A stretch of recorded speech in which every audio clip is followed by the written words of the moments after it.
Hi everyone! I'm glad to be back and reading to you another one of my old poems that I adore. Today I will be sharing with you a poem called Annabel Lee by Edgar Allan Poe.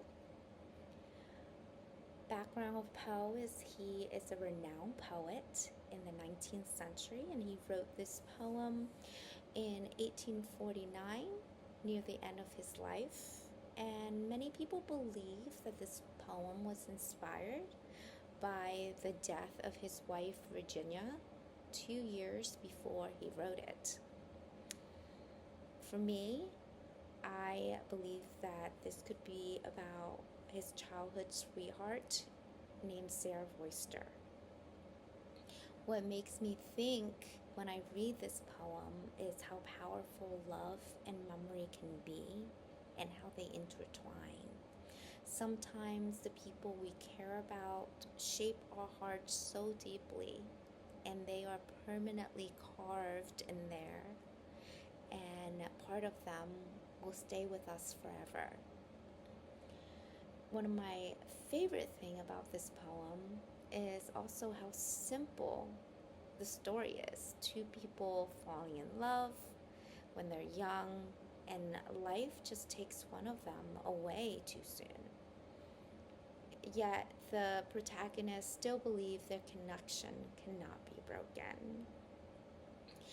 As you listen, I invite you to think about someone who has touched your life in a way that never really leaves you. So here's my reading of Annabel Lee. It was many, many a year ago, in a kingdom by the sea, that a maiden there lived whom you may know by the name of Annabel Lee. And this maiden, she lived with no other thought than to love and to be loved by me. I was a child, and she was a child, in this kingdom by the sea. But we loved with a love that was more than love, I and my Annabel Lee. With a love that the winged seraph of heaven coveted her and me. And this was the reason that, long ago, in this kingdom by the sea, a wind blew out of a cloud, chilling my beautiful Annabel Lee, so that her highborn kinsman came and bore her away from me to shut her up in a sepulchre in this kingdom by the sea. The angels, not half so happy in heaven, when envying her and me. Yes, that was the reason, as all men know in this kingdom by the sea, that the wind came out of the cloud by night, chilling and killing my Annabel Lee. But our love, it was stronger by far than the love of those who were older than me. And neither the angels in heaven above nor the demons down under the sea can ever dissever my soul from the soul of the beautiful Annabel Lee. For the moon never beams without bringing me dreams of the beautiful Annabel Lee. And the stars never rise, but I feel the bright eyes of the beautiful Annabel Lee. And so all the night tide I lie down by the side of my darling, my life and my bride, in my sepulchre there by the sea, in her tomb by the sounding sea. Annabel Lee is often read as a love poem, but it also captures something deeper about grief. Poe refuses to believe that death can truly separate these two protagonists.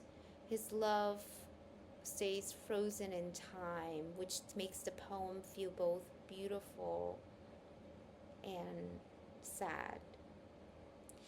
What still draws me to this poem is the way Poe described love as something eternal.